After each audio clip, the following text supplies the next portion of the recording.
Buenas tardes, soy Enrique Celis, presidente del INEDEC, y estamos aquí para hablar un poquito de cultura y derechos culturales y derecho cultural. En México el derecho cultural es antiquísimo. ¿Por qué hacemos esta separación entre derecho cultural y derechos culturales? Porque la idea de derechos culturales viene de tratados internacionales y viene de afuera hacia adentro.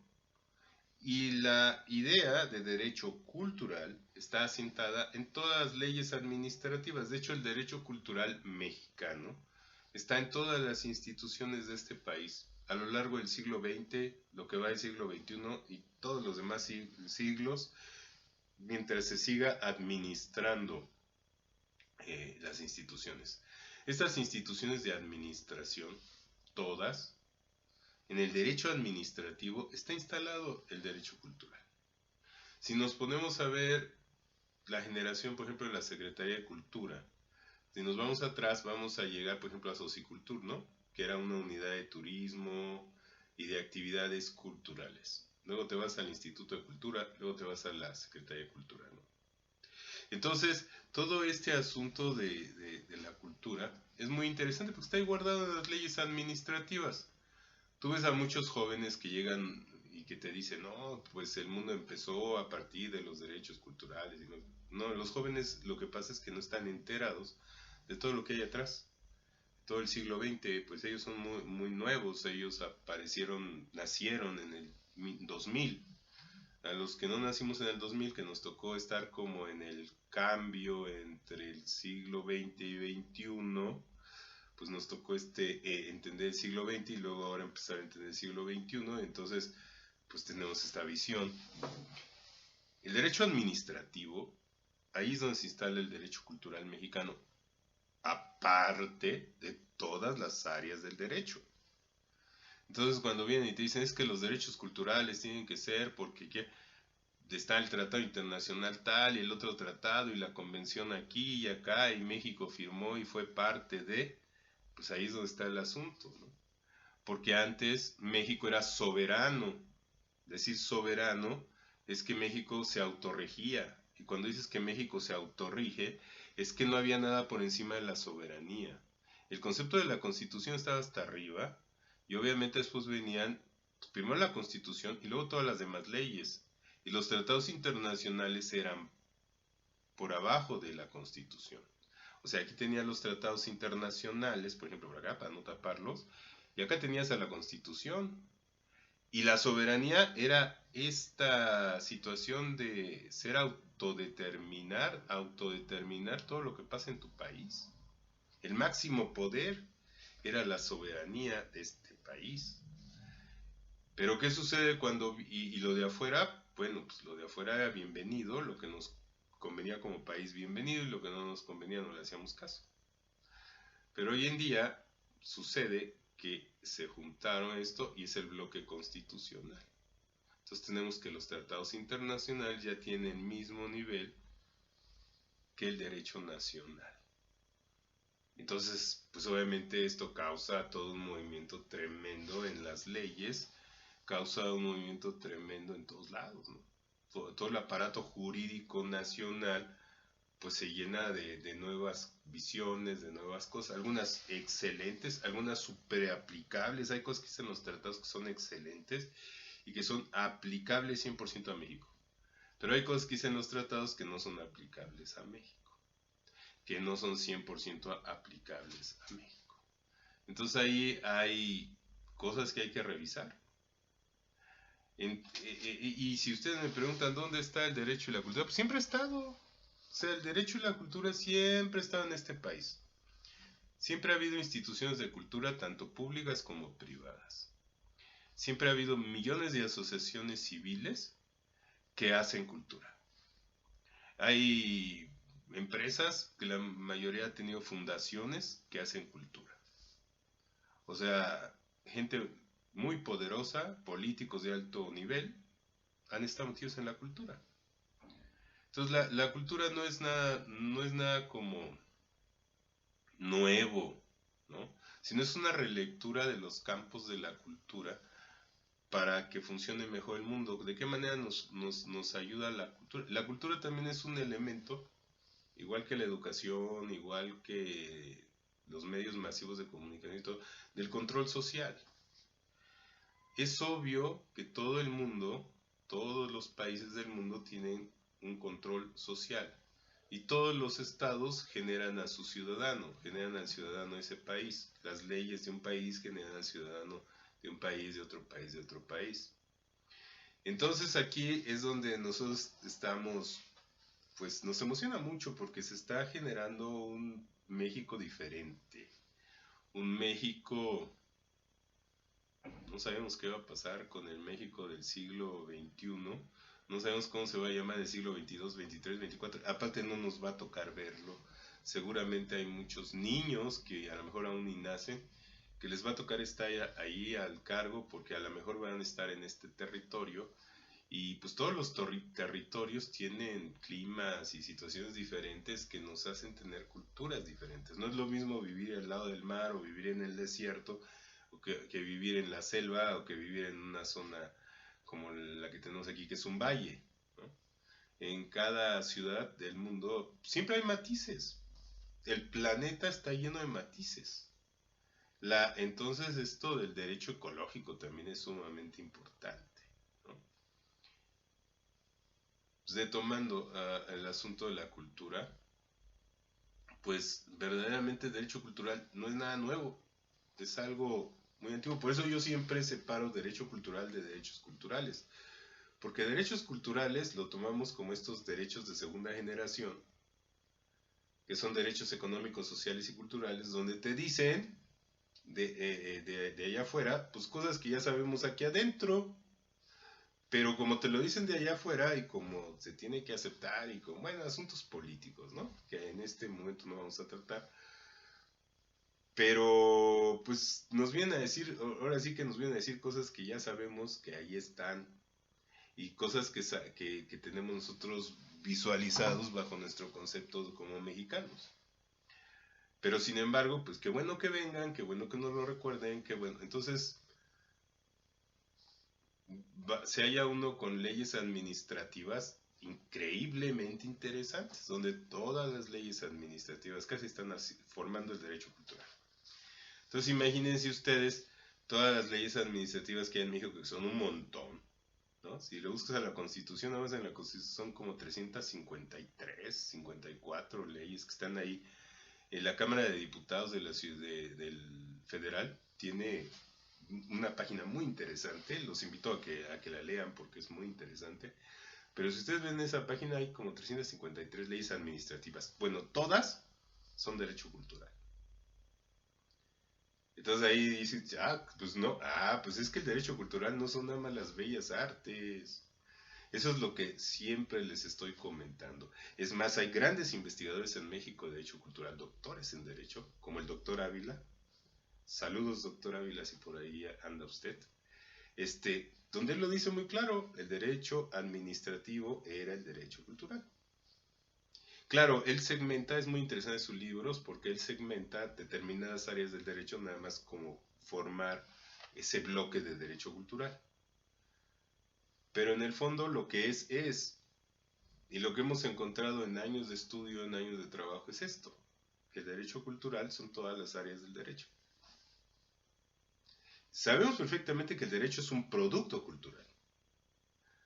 Pero el derecho cultural está emparentado en todas las áreas, está diseminado sería la palabra, diseminado en todas las áreas del derecho y aparte está diseminado en todo el derecho administrativo, en toda la administración pública. Imagínense. ¿Es que el derecho de la salud es derecho cultural? Sí. ¿Es que el derecho penal es derecho cultural? Sí. ¿Es que el derecho procesal es cultural? Sí. Entonces, ¿el derecho agrario es cultural? Sí. ¿El derecho de propiedad es cultural? Sí. Es enorme el campo que tenemos de trabajo los que hacemos derecho cultural. Por eso, y derechos humanos, que es toda esta línea que viene de otros, que están muy bien, los derechos humanos están muy bien, lo que dicen está muy bien, lo que promulgan está muy bien, por el bien de la humanidad, por salvar al mundo, que no sé qué, está todo muy bien, me encanta, pero son creados de allá para acá. Que México ha estado en varias reuniones, qué bueno. Que México ha estado en muchas convenciones, qué bueno. Que México ha asignado los tratados, qué bueno. Que México lo está aplicando, maravilloso. Pero el derecho cultural de allá se tiene que entender con el derecho cultural de acá. O sea, los derechos culturales se tienen que unir. Y de aquí, de todo lo nacional y de todo lo internacional, tenemos que sacar lo que mejor nos favorezca a los mexicanos. Y no nada más agarrar lo internacional y creer que es lo único que ha habido, cuando ha habido un montón de cosas. Y eso es lo que le digo yo a los jóvenes del 2000 para acá. No, ellos ya nacieron con un celular en la mano. Ellos ya nacieron en otra instancia y nosotros los que estamos en ese intermedio entre que era el final del siglo y el nacimiento del siglo, pues así como que, ¿qué pasó, no? Pues qué pasó, muy sencillo, nos tocó ver a un lado y el otro. Y hoy a los jóvenes, como me decían muchos, es que profesor, muchos alumnos me decían, yo no conozco ninguna prestación en ningún trabajo. En todos los trabajos donde he estado, profesor, lo único que me han dado es mi salario. Oye, pero nunca te dieron seguro, nunca te dieron... No, profesor, nunca vi un aguinaldo, nunca vi un seguro, nunca vi nada. Nunca me dieron ninguna prestación que no fuera pues mi salario. Y lo ve normal. Y ven normal los jóvenes que de un trabajo están 6 meses, se van a otro trabajo 3 meses, y otro trabajo 8 meses, y otro trabajo 9 meses, y luego se van a otro país, regresan, etcétera, porque es otra dinámica, ¿no? Los que estamos en el otro siglo, en el 20, nos tocaron trabajos donde te daban todas tus prestaciones, firmabas un contrato, etcétera, y ahí te podías quedar si querías 20, 30 años hasta que te jubilaras. Y había jubilaciones, ¿no? Hoy no hay jubilaciones, hoy hay afores. Entonces hay muchos cambios que ha tenido el mundo y que tienen que ver con la cultura. Me van a decir, oye, profesor, pero eso que tiene que ver. Claro que tiene que ver con la cultura, ¿no? Como por ejemplo, cuando los alumnos me dicen, los gobiernos anteriores no daban nada, profesor, no, no te dieron nada. Los gobiernos anteriores te daban contrato por 8 horas, te crearon la UNAM, te crearon la SEP para el kinder, primaria y secundaria, te crearon unidades habitacionales, te inventaron el Infonavit, te inventaron el IMSS, te inventaron el ISSSTE, te daban buen servicio de salud, te daban millones de cosas. Claro que sí te daban, pero no lo veías porque no te lo daban en dinero, te lo daban en especie. Te lo daban dándote un buen servicio en el IMSS, te lo daban dándote un buen servicio, que pudieras tener derecho a una casa de interés social, que pudieras tener una calle bien asfaltada, que pudieras tener botes de basura. Luego le comento a los jóvenes, oye, es que había botes de basura en la ciudad. Sí, sí había botes de basura. Toda la ciudad estaba llena de basura, de botes de basura. Una amiga abogada me decía, es que México es una ciudad que no tiene botes de basura por ningún lado. Le digo, sí, es una política que aplicaron, pero antes había botes de basura en cualquier esquina. Recordamos que hasta tenían ahí una placa que decía DDF, ¿no? Es un botezote de basura en los parques públicos, en un montón de lados. Entonces, se quitaron los botes de basura, se ahorraron ese dinero y lo usaron para otras cosas, los que manejan el país, ¿no? Entonces, eso es muy válido. Pero aquí lo que estamos platicándoles es bien interesante porque, pues obviamente, los jóvenes que nacieron en el 2000 para adelante, pues tienen una visión del mundo diferente. Sus papás, que han de ser más o menos de mi generación, pues son los que les dicen, oye, no, pues fíjate que antes había esto, había lo otro, y los muchachos lo ven como cosas de museo. Y es normal porque las generaciones van cambiando y las visiones van cambiando, ¿verdad? Y eso lo saben muy bien las personas que gobiernan. ¿verdad? Hay que dejar que cambien, van cambiando las ideas, van cambiando los conceptos. Y lo que en una época no hubiera sido visto por normal por el sistema jurídico, por todo como estaba el mundo, hoy en día se ve como normal, ¿no? Hoy en día se ve normal que nada más trabajes por tu salario y que no tenga ninguna prestación para todos los que trabajan en una empresa. Estamos hablando de empresas, ¿no? Porque hay personas que trabajan en pequeños negocios, por ejemplo, con una peluquería, una estilista trabaja 40 años y es feliz con lo que le da nada más su patrón, ¿no? Y es feliz en la peluquería y llega el momento que pues decide retirarse o se cierra la peluquería, luego muere el patrón, lo que sea, y se acabó el negocio. Y así hay muchos pequeños negocios, no son empresas, pero sí son pequeños negocios que funcionan en todo el país. Y mucha gente vive de eso, ¿no? Vive de comercios chiquitos, de la tiendita, de esto, o muchos negocios familiares, pequeños negocios familiares, ¿no? Que no son empresas, pero algunos sí ya llegan a ser empresas, ya llegan a ser microempresas, empresas medianas, o pueden llegar a ser grandes empresas. Pero entonces, el mundo ha ido cambiando, y obviamente lo demás cambia también, y el derecho se va transformando. Pero el derecho cultural no es nada nuevo y el derecho cultural sigue avanzando como ha avanzado durante muchos siglos, durante muchas épocas. Perdón, estamos hablando desde la conquista hasta el día de hoy. Y desde más atrás de la conquista seguramente había derecho cultural. Entonces ahora vienen y nos dicen, pues ahí están los derechos culturales, yupi yupi, y ahora todo se va a transformar así y así, porque está bien. Y nuestros constitucionalistas, abogados, políticos, todos decidieron que se uniera el derecho, la constitución con los tratados al mismo nivel. Está bien, no pasa nada. De todos modos, el mundo se va a seguir moviendo de una manera u otra, para un lado o para otro. Entonces, hoy en día, la cultura, siempre ha sido así. Lo que pasa es que no se ha leído así, no se ha dicho de esta manera. La cultura es el eje rector del mundo. El capitalismo es un producto cultural. Es un producto cultural que ha sido muy práctico para las sociedades, por eso hoy en día el capitalismo está ahí.